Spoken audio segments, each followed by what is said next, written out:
चलो हवे आपणे आगळ बात करी झड़प अने सरेराश झड़प तथा वेग अने सरेराश वेग।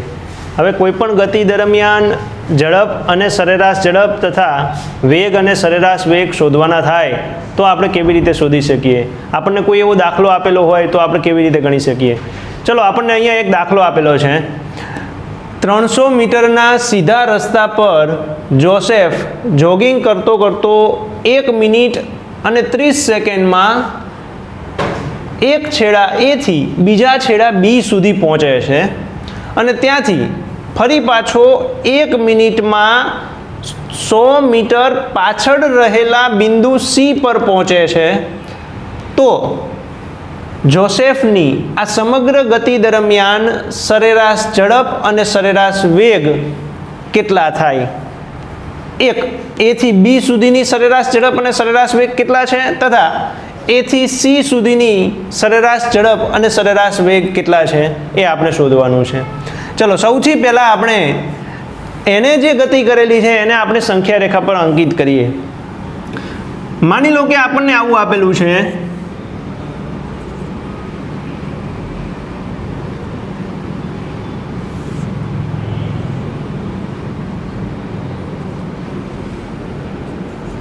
300 मीटरनो सीधो रस्तो बिंदु ए थी बिंदु बी सुधीनुं अंतर छे 300 मीटर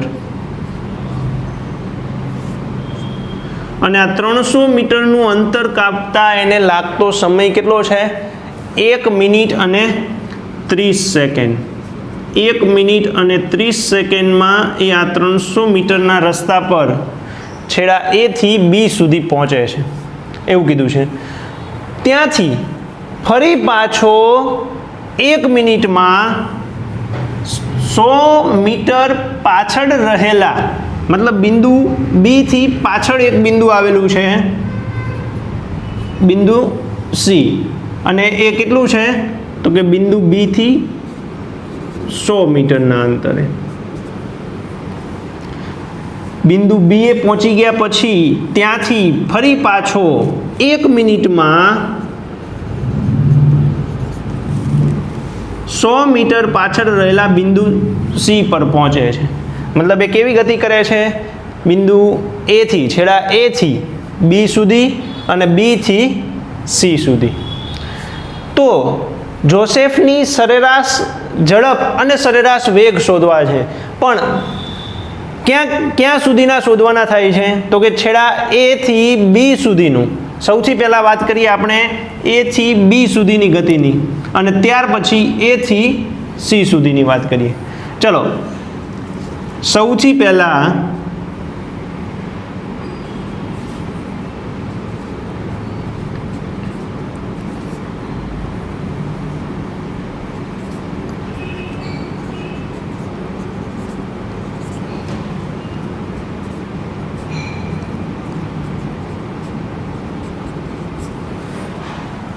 छेड़ा ए थी बी सुधीनी गति दरमियाननी ज वात करवी छे। जोसेफ ए थी बी सुधी पहोंचे है त्यां सुधीनी ज वात करवी छे। हवे समझो ए थी बी सुधी एने कापेलुं अंतर केटलुं थाय तो आपणे सौथी पहेला वात करीए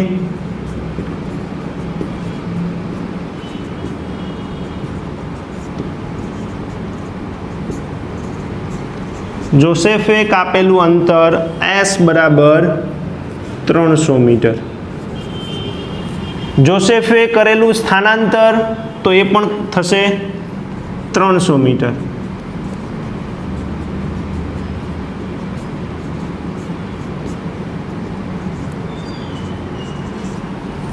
अने ए माटे लागतो समय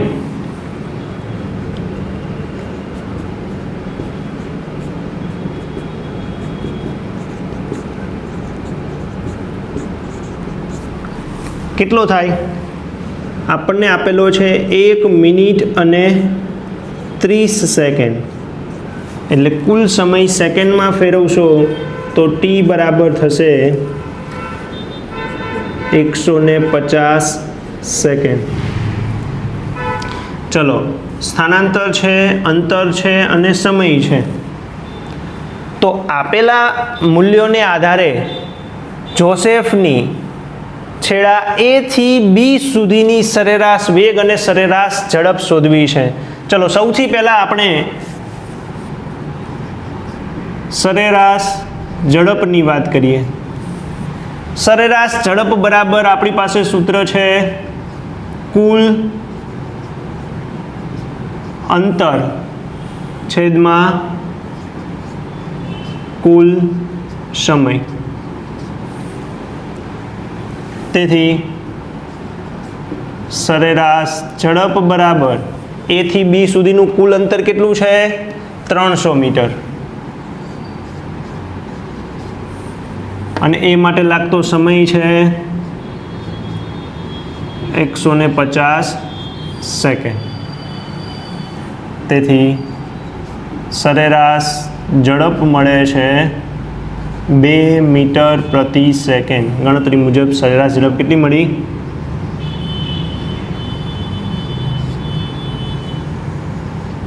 2 મીટર પ્રતિ સેકન્ડ. સરેરાશ વેગ કેટલો મળે છે?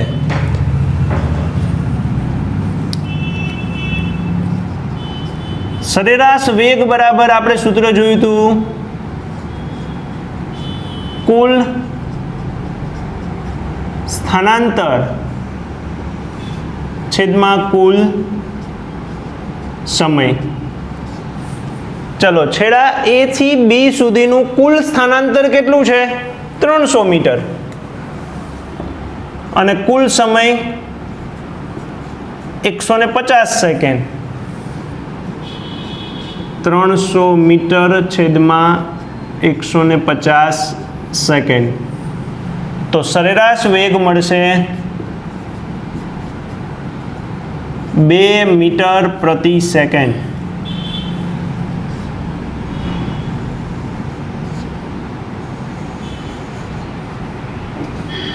અહીંયા છેડા એ થી બી સુધી કાપેલું કુલ અંતર 300 મીટર હતું અને કરેલું કુલ સ્થાનાંતર પણ 300 મીટર હતું. કારણ કે આપણને કીધું છે કે જોસેફ સીધા રસ્તા પર એક જ દિશામાં સુરેખ પથ પર જો કોઈ પદાર્થ ગતિ કરતો હોય તો એવી ગતિ દરમિયાન એણે કાપેલું અંતર અને સ્થાનાંતર બંને કેવા થશે?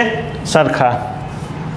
હવે બીજું શું કીધું છે કે ત્યાંથી હવે બી બિંદુએ પહોંચી ગયો છે, ત્યાંથી ફરી પાછો 1 મિનિટમાં એટલે કે 60 સેકન્ડમાં પાછળ રહેલા 100 મીટર પાછળ રહેલા બિંદુ સી પર પહોંચે છે. તો બીજું આપણને શોધવાનું કીધું છે છેડા એ થી સી સુધીની સરેરાશ ઝડપ અને સરેરાશ વેગ શોધવા છે. ચલો હવે આપણે વાત કરીએ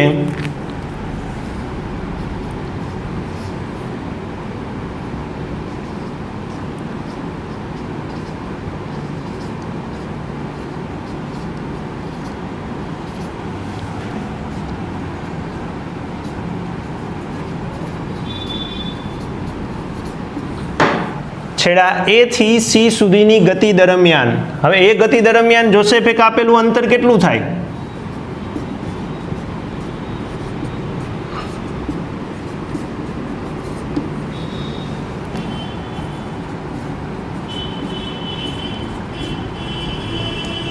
એ થી બી સુધી 300 અને પાછા 100 મીટર સી બિંદુ સુધી, એટલે કુલ અંતર થશે 400 મીટર. તથા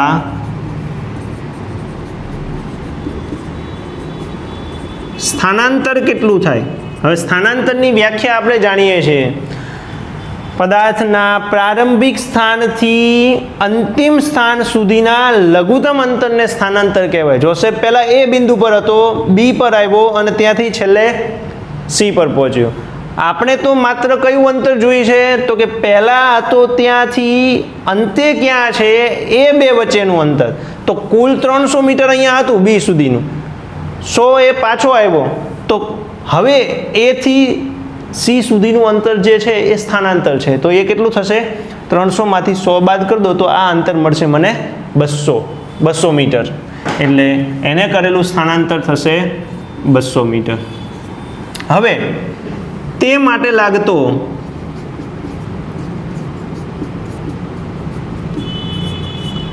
કુલ સમય, ચલો સમય કેટલો થયો 150 સેકન્ડ તો અહીંયા થઈ જ હતી, અને બીજી ફરીથી 1 મિનિટ એટલે 60 સેકન્ડ, એટલે 150 સેકન્ડ પ્લસ 60 સેકન્ડ, એટલે કુલ સમય થયો 210 સેકન્ડ. ચલો અહીંયા આપણી પાસે સમય છે, કરેલું સ્થાનાંતર છે અને કાપેલું અંતર છે. તો આને આધારે આપણે એ થી સી સુધીની સરેરાશ ઝડપ અને સરેરાશ વેગ શોધી શકીએ. સૌથી પહેલાં આપણે વાત કરીએ સરેરાશ ઝડપની. સરેરાશ ઝડપ બરાબર આપણને ખબર છે કુલ અંતર છેદમાં કુલ સમય. ચલો એ થી સી સુધીનું કુલ અંતર કેટલું છે? તો અહીંયા આપણે અંતરને ધ્યાનમાં લેતા ગતિપથ જોઈએ છીએ, એટલે આપણને મળ્યું 400 મીટર, અને એ માટે લાગતો સમય 210 સેકન્ડ. ગણતરી મુજબ મારો જવાબ બનશે સરેરાશ ઝડપ બરાબર 1.90 મીટર પ્રતિ સેકન્ડ. તો આ મને મળી એ થી સી સુધીની સરેરાશ ઝડપ. સરેરાશ વેગ કેટલો થાય? સરેરાશ વેગ કેટલો મળે છે? હવે સરેરાશ વેગનું સૂત્ર જાણીએ છીએ, કુલ સ્થાનાંતર છેદમાં કુલ સમય. ચલો કુલ સ્થાનાંતર કેટલું છે? તો કે પદાર્થ પ્રારંભિક અને અંતિમ સ્થાને છે એ વચ્ચેનું અંતર, એટલે આપણને મળે છે 200 મીટર. એ સરેરાશ વેગ બરાબર 200 મીટર છેદમાં કુલ સમય 210 સેકન્ડ. એટલે ગણતરી મુજબ મને સરેરાશ વેગ મળશે 0.95 મીટર પ્રતિ સેકન્ડ. તો આવી રીતે આપણે છેડા એ થી બી સુધીની ગતિ દરમિયાન અંતર, સ્થાનાંતર અને સમય જાણતા હોઈએ તો એ વખતની સરેરાશ ઝડપ અને સરેરાશ વેગ મેળવી શકીએ, તથા છેડા એ થી સી સુધીની ગતિ દરમિયાન અંતર અને સ્થાનાંતર જાણતા હોઈએ તો એના આધારે આપણે એ થી સી સુધીની સરેરાશ ઝડપ અને સરેરાશ વેગ મેળવી શકીએ. તો મિત્રો આ વાત હતી સરેરાશ ઝડપ અને સરેરાશ વેગ કેવી રીતે મેળવવો. હવે ત્યાર પછી એનાથી આગળ વાત કરીએ. ઘણી વખત એવું થાય છે કે આપણને કોઈ એવો દાખલો પૂછાય કે જેમાં ઝડપનું જ મૂલ્ય આપેલું છે, બીજું કંઈ જ આપેલું નથી, અને આપણે સરેરાશ ઝડપ મેળવવાની થાય તો કેવી રીતે મેળવી શકીએ? ચલો અહીંયા ધ્યાન રાખજો.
ચલો કોઈ આવો દાખલો આપેલો છે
चलो आवो कोई दाखलो आपेलो है आपने कि अब्दुल गाड़ी द्वारा शाळाए जती वखते 20 किलोमीटर प्रति कलाकनी झड़प मापे छे अने ए ज रस्ता पर घरे पाछा फरती वखते ट्राफिक न होवाथी 30 किलोमीटर प्रति कलाकनी झड़प मापे छे। तो अब्दुलनी समग्र गति दरमियान सरेराश झड़प केटली थाय? झड़पना बे मूल्यों छे अने एमांथी सरेराश झड़प मेळववी छे, पण आपणे आ मूल्योनी सरेराश लई अने सरेराश झड़प मेळवी शकीशुं नहीं। तो हवे सरेराश झड़प कई रीते मेळववी? अहींया मने शाळाएथी घरे जती वखते अने घरेथी शाळाए जती वखतनी झड़पना मूल्यों आपी दीधा छे। चलो आपणे एने दर्शावीए।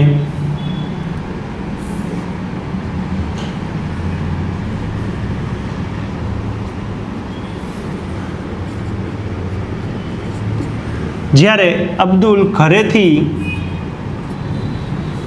શાળાએ જવા નીકળે છે ત્યારે સરેરાશ ઝડપ 20 કિલોમીટર પ્રતિ કલાકની માપે છે અને શાળાએથી ઘરે પાછો ફરે છે ત્યારની સરેરાશ ઝડપ 30 કિલોમીટર પ્રતિ કલાકની માપે છે। અહીંયા મને અંતર કે સમય આપેલા નથી, તો હવે આપણે શું કરી શકીએ? માની લો કે આપણે ઘર અને શાળા વચ્ચેનું અંતર ધારી લઈએ છીએ।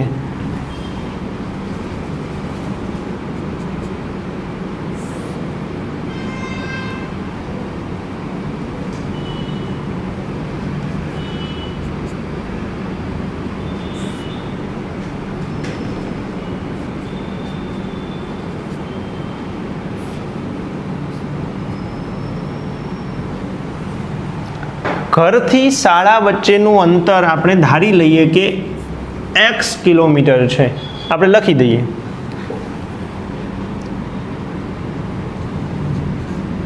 અહીં ધારો કે ઘરથી શાળા વચ્ચેનું અંતર x કિલોમીટર છે। ચલો આપણે ધારી લીધું। હવે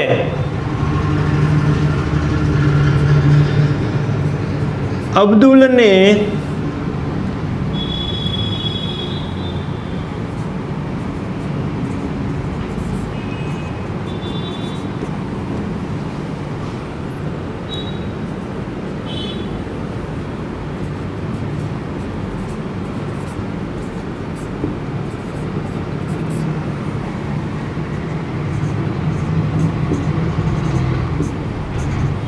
અબ્દુલની ઘરથી શાળા સુધીની સરેરાશ ઝડપ 20 કિલોમીટર પ્રતિ કલાક છે તથા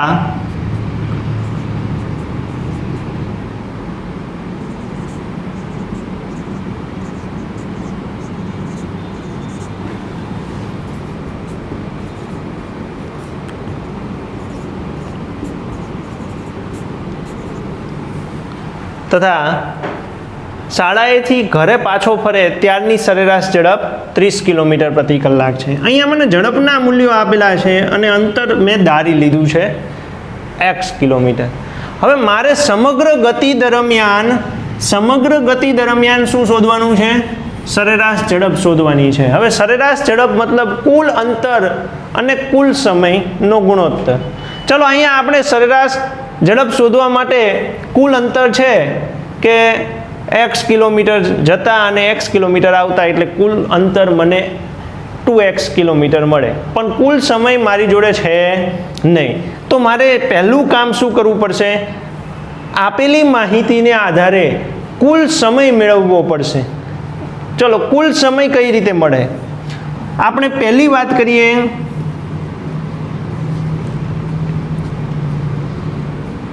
અબ્દુલને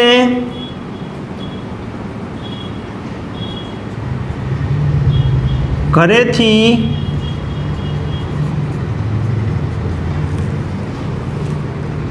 શાળાએ જતા લાગતો સમય મેળવવો છે। અને એ સમયને હું T1 કહીશ.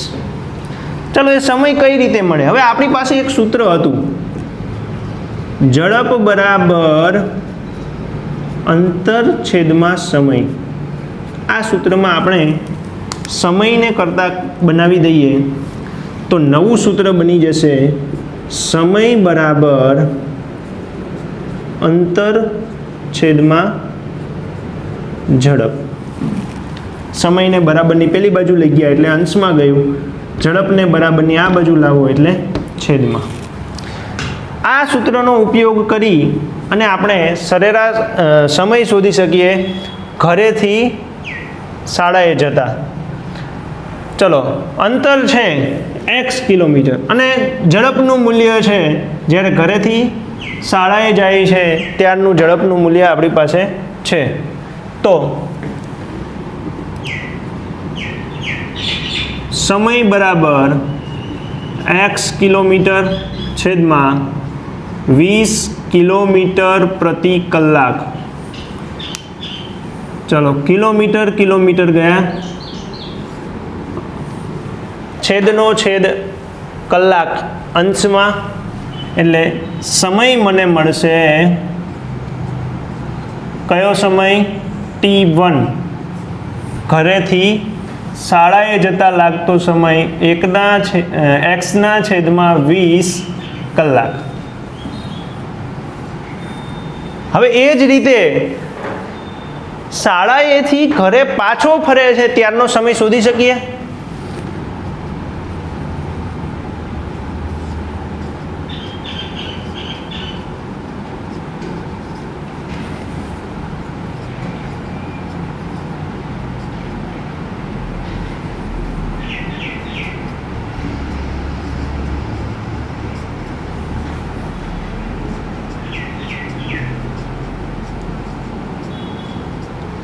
શાળાએથી ઘરે પાછા ફરતા લાગતો સમય એને આપણે કહી દઈએ T2. ચલો, સૂત્ર તો એનું એ જ છે, સમય બરાબર અંતર છેદમાં ઝડપ. શાળાએથી ઘરે એ જ રસ્તા પર જાય છે એટલે કુલ અંતર તો x કિલોમીટર. સમય બરાબર અંતર છે x કિલોમીટર છેદમાં ઝડપનું મૂલ્ય 30 કિલોમીટર પ્રતિ કલાક છે. ગણતરી મુજબ આવું કરી શકીએ તો મને સમય T2 એટલે કે શાળાએથી ઘરે પાછા ફરતા લાગતો સમય x/30 કલાક મળે. ચલો, ઘરેથી શાળાએ જતા અને શાળાએથી ઘરે પાછા ફરતા કુલ અંતર છે અને આ બેના સરવાળાથી કુલ સમય મળે છે. તો એને આધારે આપણે સરેરાશ ઝડપ મેળવી શકીએ. સૌથી પહેલાં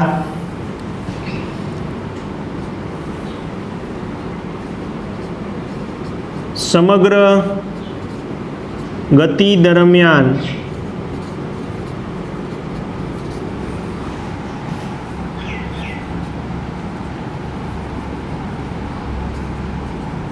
અબ્દુલને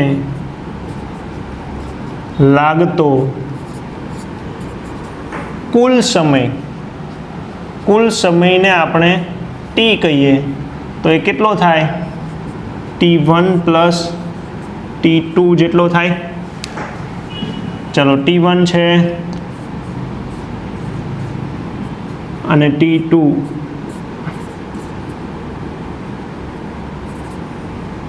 છે. ચલો, આમની ગણતરી મુજબ T. હવે અહીંયા શું કરાય? આને ઉપર નીચે 3 વડે ગુણું તો 3x/60 થાય, વત્તા બીજા પદને ઉપર નીચે 2 વડે ગુણો તો 2x/60 થાય. આવી રીતે પણ લસા મેળવી શકાય. છેદ સરખો થઈ ગયો, તેથી T બરાબર 5x/60 60 એટલે ગણતરી મુજબ મને મળશે ટી બરાબર એક્સના છેદમાં 12 કલાક. આ મને કુલ સમય મળ્યો.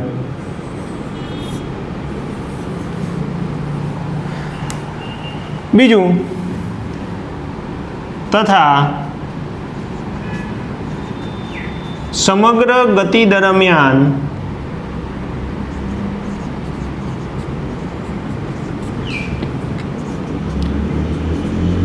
કાપેલું કુલ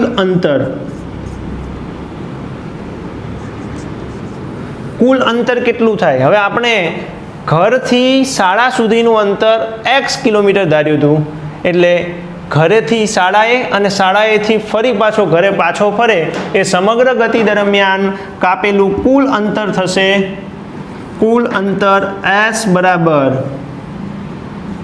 x વત્તા x 2x કિલોમીટર થાય. હવે કુલ અંતર અને કુલ સમય છે એટલે સમગ્ર ગતિ દરમિયાન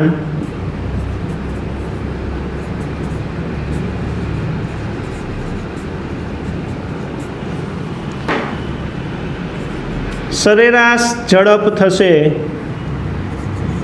કુલ અંતર અને કુલ સમયના ગુણોત્તર જેટલી. ચલો, કુલ અંતર છે આપણી જોડે